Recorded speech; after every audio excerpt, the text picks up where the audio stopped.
Glass explodes across Shibuya Crossing. The silver Merced spins like a coin flipped by fate, metal screaming against asphalt. Maya Chen drops her coffee cup. The ceramic shatters at her feet, but she's already running. The crowd backs away. Phones rise into the air. Everyone films, no one moves. Maya doesn't think. She runs straight into the smoke. The car door is hot enough to burn. She feels the metal sear through her sleeve, feels her skin blister, but she pulls harder. Inside, an elderly woman slumps against the steering wheel, blood trickling from her temple. The hood of the Merced smokes, flames licking upward. "Hold on," Maya shouts in Japanese. "I've got you." The woman doesn't respond. Maya braces her foot against the car frame and yanks with everything she has. The door gives way. She stumbles backward, nearly falls, then lunges forward to unbuckle the seatbelt. Her hands shake. The woman's pulse is weak but present. Maya drags her from the wreckage, feeling the woman's dead weight, feeling her own muscles scream in protest. They collapse onto the pavement 10 feet from the car, just as the flames surge higher. Maya's hands move on autopilot, checking the woman's breathing, tilting her head back, pressing her apron against the bleeding wound. The crowd murmurs in surprise. She doesn't understand why until she realizes she's been speaking Japanese the entire time. Perfect, fluent Japanese. If you're already hooked, hit that subscribe button and drop a comment below. Let me know where you're watching from. Sirens wail in the distance, but they're not the first to arrive. 3 Black Range Rovers screech to a halt, blocking every exit from the intersection. The doors open in perfect synchronization. Men pour out in dark suits, earpieces glinting, tattoos visible on their necks and hands. They move like soldiers, like a coordinated extraction team. The crowd scatters. Maya looks up from the injured woman and freezes. A tall man steps from the center vehicle. He's lean, sharp-featured, with ink crawling up his neck and disappearing beneath his collar. His eyes are cold, calculating, scanning the scene with mechanical precision. When his gaze lands on his mother, something flickers across his face, something almost human, before the mask returns. He walks toward Maya. She stands, instinctively placing herself between him and the woman. "She needs a hospital," Maya says in Japanese, her voice steady despite her racing heart. The man stops 3 feet away. "She's coming with us. She needs proper medical care." "You don't understand what you've just walked into." His voice is quiet, dangerous. "Who you've just saved." Maya's jaw tightens. "I understand she's bleeding and unconscious. That's all that matters." The man studies her with those cold eyes. "You speak our language well, too well for a foreigner." "My mother was Japanese. My father is Black American. I'm both." Maya meets his stare. "And right now, I'm the person who just pulled your mother from a burning car while everyone else filmed it for social media." Something shifts in his expression. Respect, maybe, or calculation. Before he can respond, a weak hand grabs Maya's wrist. The elderly woman's eyes flutter open, unfocused but determined. She looks at Maya, then at her son, and speaks in a voice barely above a whisper. "Musum. Daughter." The word hangs in the air like a blade. Every guard freezes. The tall man's eyes widen, just slightly, before his face hardens into stone. "Mother, you don't know what you're." "Musum," the woman repeats, stronger now. Her grip on Maya's wrist tightens. She switches to formal Japanese, the kind reserved for binding declarations. "She saved my life. She risked herself for a stranger. By blood oath, by family law, she is my daughter now." Maya's heart hammers. "I don't understand." The tall man steps closer. "You do now. In our world, when the family matriarch claims someone, it's binding, your family." His eyes bore into hers. "Whether you want to be or not." "I just wanted to help." "Your shift just ended," he says flatly. "Permanently." 2 guards move toward Maya. She backs up, hands raised. "Wait." "You can walk or we carry you," the man says. "But you're coming. Your face was seen. Everyone here saw you save her, which means everyone who wants her dead now knows exactly who you are." The words hit like a physical blow. Maya looks around. Hundreds of phones point in her direction. Her face is everywhere: social media, news feeds, viral videos already spreading across Tokyo. She's trapped. "Get in the car," the man says. It's not a request. The medical facility looks nothing like a hospital. It's too clean, too private, too fortified. Biometric locks on every door, guards in every hallway, security cameras in every corner. Maya sits in a sterile examination room while a nurse treats her burns in silence. Through the window, she sees more guards patrolling a courtyard that looks more like a military compound than a medical center. The tall man stands by the door, watching her. He hasn't introduced himself, hasn't spoken since they arrived.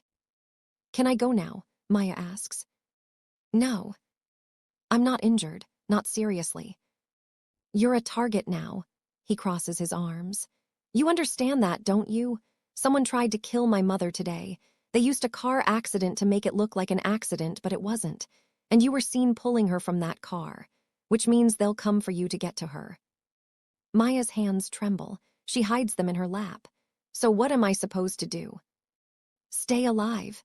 He moves away from the door, closer to her. "Stay here, under our protection. Learn how our world works. And hope my mother's claim keeps the vultures from tearing you apart." "Your world." "A world you shouldn't have entered." His voice softens just slightly. "But you did, and now you're part of it." The door opens. The elderly woman enters, moving slowly despite her bandages and IV drip. She's regal, commanding, even in a hospital gown. Her eyes are sharp, assessing, taking in Maya with the precision of someone used to reading people. She speaks in English, her accent thick but clear. "You have courage, rare courage most people would have filmed, posted online, chase likes and shares." She sits across from Maya, studying her face. "You ran into fire, why?" Maya meets her gaze. "Because someone needed help." "So simple." "Yes." The woman smiles, a real smile, warm and approving. "I am Lady Hana Nakamura. This is my son, Kenji. You saved my life today. That debt cannot be repaid with money or gratitude." She reaches across the table, placing her hand over Maya's. "I claimed you as my daughter because I meant it. You have the heart of family. Now you have the protection of family. But also the danger," Maya finishes. "Yes," Lady Hana's smile fades. "Someone wants me dead, someone close, someone in my own family. And now they want you dead too." Maya's throat tightens. "I just wanted to help." "I know," Lady Hana squeezes her hand. "And that's why you'll survive this, because you act without calculation, without fear, without hesitation." She stands, moving toward the door. "Rest tonight. Tomorrow you learn how to live in this world." She leaves. Kenji remains. "Who are you people?" Maya asks quietly. Kenji's expression is unreadable. "A family that's been in Tokyo for 5 generations. A family with power, money, connections. A family with enemies." He moves to the window, looking out at the courtyard. "My father tried to leave once. He wanted a normal life. They killed him for it." Maya's breath catches. "They." "My uncle, my cousins, others who saw his departure as betrayal." Kenji's jaw tightens. "I was 12. I learned early that in this family, loyalty is everything, disloyalty is death. And now I'm part of this." He turns to face her. "My mother's word is law. She claimed you. That makes you untouchable by family law." He pauses. "But it also makes you a target for anyone who wants to hurt her." "So I'm trapped." "You're protected." Kenji's eyes soften just slightly. "There's a difference." He leaves her alone in the sterile room, and for the first time since the accident, Maya allows herself to cry. Morning light filters through the shoji screens. Maya wakes in a room that's too beautiful, too traditional, too expensive. She's in a guest house on the Nakamura estate, a sprawling compound of traditional Japanese architecture mixed with modern security. Gardens and koi ponds hide cameras and motion sensors. Elegant gates conceal reinforced steel. She finds clothes laid out for her, expensive, perfectly sized, clearly chosen with care. When she emerges from the guest house, a photograph sits on the garden table. Her face circled in red marker. Japanese characters scrawled across the image. Chinese letter, outsider and Chinese letter, death. Maya's hands shake as she picks up the photo. Someone was in her room. Someone left this as a message. Not everyone is happy about Mother's decision. She spins around. Kenji stands in the garden, shirtless, sweat glistening on his skin. A massive dragon tattoo covers his entire back, intricate and beautiful and terrifying. He's been training.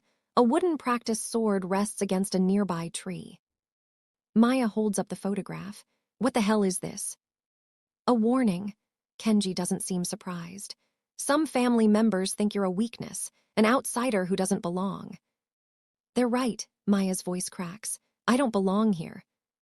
My mother disagrees. Kenji picks up a towel, wiping sweat from his face, and her word is final. Even if it gets me killed. It won't, his voice hardens. I won't let it.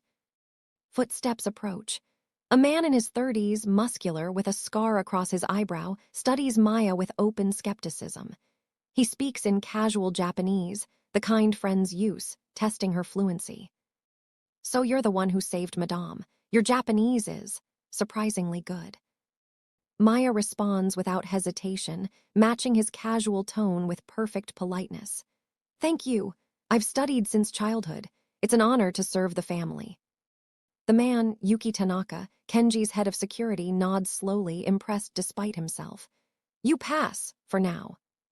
He walks away, leaving Maya and Kenji alone in the garden. You've been fighting to belong somewhere your whole life, haven't you? Kenji says quietly. Maya turns to him, surprised. What makes you say that? Because I recognize it. He steps closer. You speak perfect Japanese, but they see your skin first. You understand our culture, but you're not fully accepted. You code switch, adjust, adapt, always performing, always proving. His eyes search hers. I was born into this fire. You chose to step into it. That takes a different kind of courage. Maya's throat tightens. No one has ever seen her this clearly. Before she can respond, Kenji's phone buzzes. His expression darkens as he reads the message. Stay close to the house today, he says. Don't wander. Why? Because the people who tried to kill my mother are getting bold. He leaves her standing in the garden, alone with her fear and the photograph still clutched in her hand. The garden is peaceful when the attack comes. Maya walks among the bamboo groves, trying to clear her mind, when she hears the rustle behind her. She turns, but not fast enough. A masked figure lunges from the shadows, knife gleaming in the afternoon light. Instinct takes over. Maya blocks with her forearm, feeling the blade slice through fabric but miss skin. Her body remembers training from years ago, self-defense classes she took in college, muscle memory buried beneath years of ordinary life. She twists, drives her elbow into his ribs, but he's stronger. Faster. He slams her against a tree. The knife comes up toward her throat. The gunshot cracks through the air like thunder. The attacker's shoulder explodes in red. He screams, stumbles backward, then runs. Maya slides down the tree trunk, gasping, her legs unable to hold her weight. Kenji appears, gun still raised, eyes wild with fury. He fires another shot after the fleeing figure, then holsters the weapon and drops to his knees beside Maya. Are you hurt? His hands move over her arms, checking for wounds, his touch surprisingly gentle. I'm fine, Maya manages, though her voice shakes. He didn't. He got too close. Kenji's jaw clenches. His hands cup her face, forcing her to look at him. You're bleeding. She touches her cheek. Blood comes away on her fingers, just a scratch from the tree bark, nothing serious. But Kenji's expression is murderous. Who was he? Maya asks. Someone testing our defenses, testing you. Kenji's thumb brushes the blood from her cheek, his touch lingering. They want to know if you're worth protecting, if you're strong enough to survive here. And if I'm not, then they'll use you to get to her. His eyes bore into hers, inches away. But I won't let that happen. Why? The question slips out before Maya can stop it. Why do you care? Kenji's expression shifts, something raw and vulnerable breaking through the cold exterior. Because you saved the only person who ever made this life bearable. Because you ran into fire without hesitation. Because... He stops himself, but his hands remain on her face. Because you're mine to protect now. The air between them crackles with electricity. Maya feels her heart racing, feels the heat of his body so close to hers, feels something shifting in her chest that has nothing to do with fear. From a window above, Lady Hana watches them with a knowing smile. Drop a comment right now.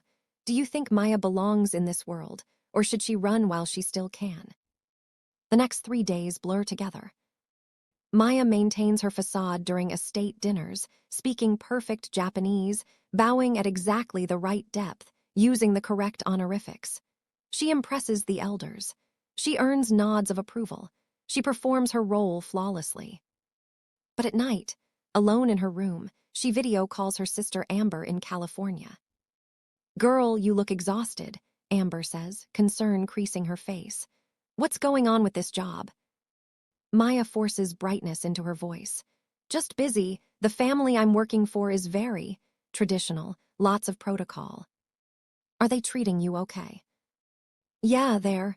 Maya glances at the door where guards stand just outside. "They're protective." After the call ends, Maya stares at her reflection in the bathroom mirror. Her face looks unfamiliar, too composed, too careful, too much of a performance. Memories flood her unbidden. She's 7 years old in a Tokyo elementary school. Japanese children whisper behind her back, pointing at her hair, her skin. "Hafu," they call her, half, not whole. She's 15 in Oakland, California. Black girls at her new school circle her in the bathroom. "You're not really black though, are you?" one says. "You're too proper, too quiet, too Asian." She's 23, standing between her Japanese mother and Black American father at a family gathering. Her mother whispers, "Speak more Japanese, you're forgetting your heritage." Her father pulls her aside later. "Don't forget where you come from. Don't let them make you ashamed." She's always been too black for the Japanese. Too Japanese for the black folks. Too much of both, not enough of either.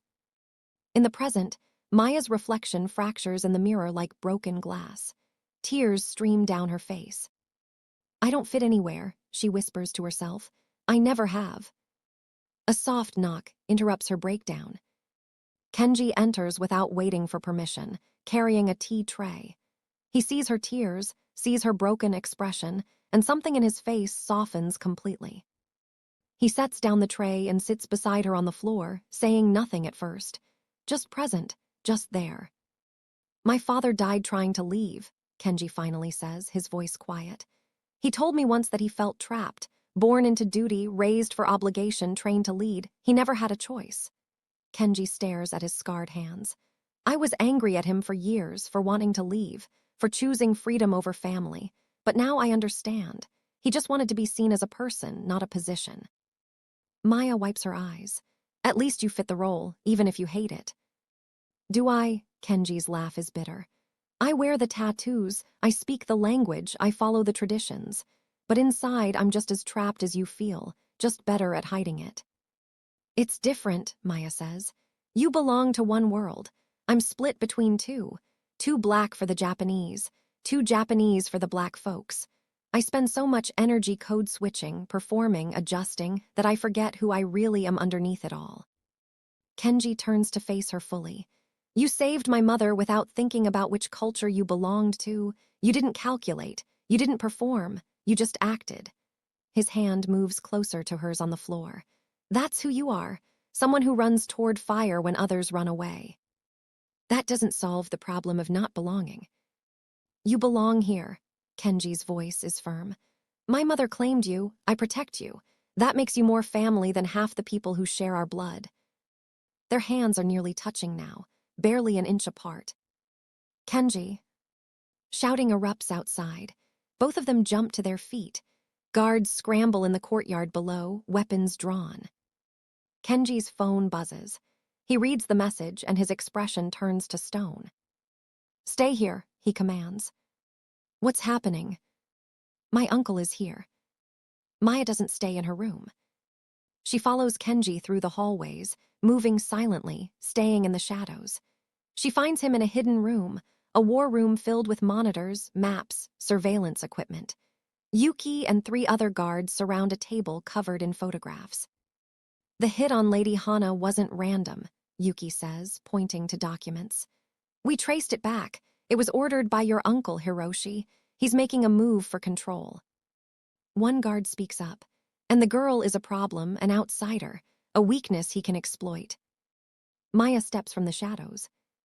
I'm standing right here. All eyes turn to her.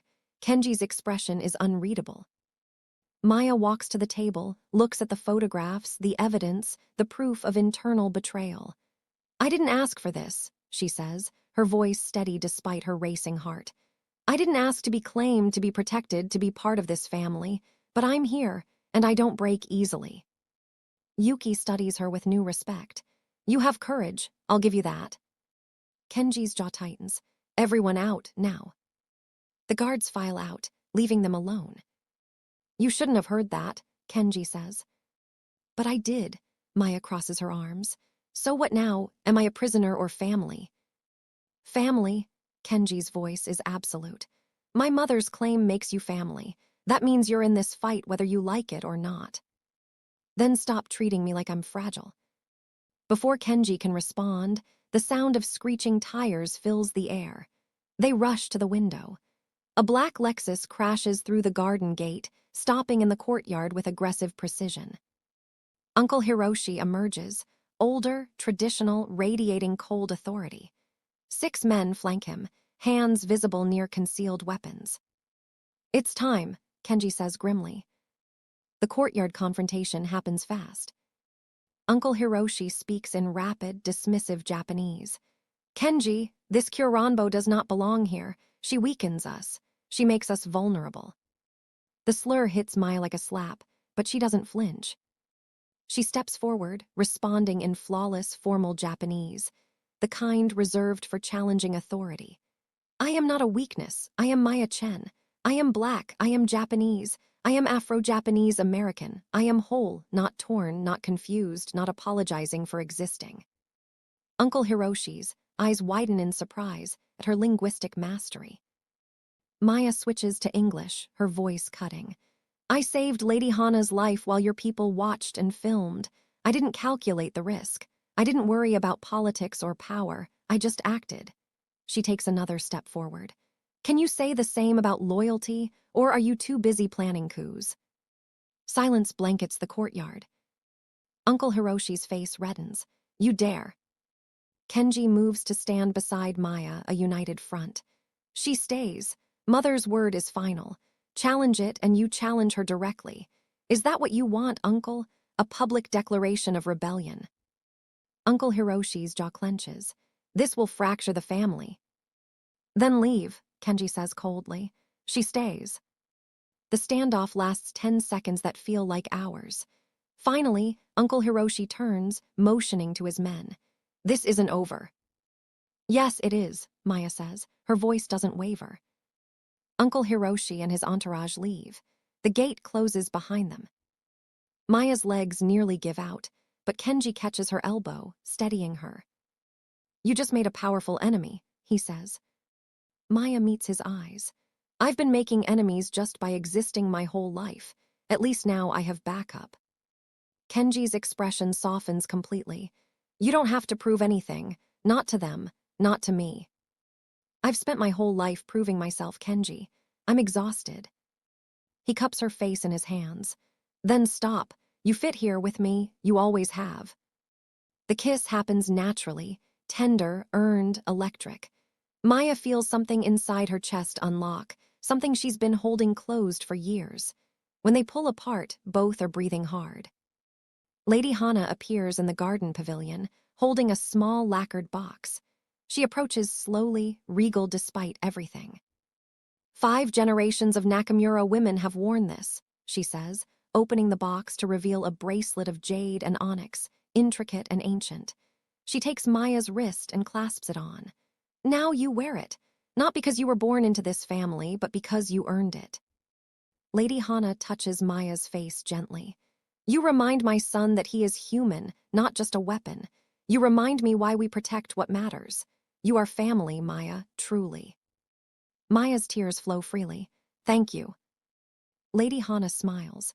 Thank you for running into fire. If this story touched you, hit that like button and subscribe. We're building a community of people who believe in belonging. 6 months later, Maya and Kenji sit at a ramen stand in Shinjuku, laughing, speaking Japanese and English interchangeably, effortlessly. No performance, no code switching, just ease. Maya video calls Amber. I'm happy, sis. Really, truly happy. Amber grins. I can see it, you look free. In estate meetings, Maya contributes strategy. Elders nod at her suggestions. She's respected not for her heritage, but for her insight. She trains with Kenji in the mornings, equal partners, balanced. One evening, Kenji leads her to the same garden where she was attacked.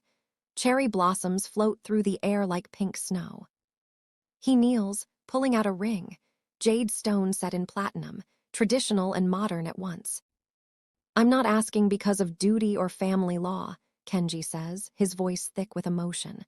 I'm asking because I choose you, every day, your strength, your complexity, your wholeness, all of it. Maya's heart soars. Yes, because I finally found home, not a place, people who see all of me. They kiss as cherry blossoms fall around them like blessings. From the pavilion, Lady Hana watches with satisfaction. Maya's voiceover fills the final moment. I'm Maya Chen. I'm Black, I'm Japanese, I'm Afro-Japanese American. I don't fit in a box, I never will, and I'm finally home. The camera pulls back, showing the estate lit by lanterns, showing a family that chose each other, showing a woman who claimed all of herself and found belonging not by choosing sides, but by refusing to split herself in half ever again. If Maya's journey resonated with you, let me know in the comments what home means to you. Subscribe for more stories about finding where you belong. And remember, you don't have to choose. You can be whole.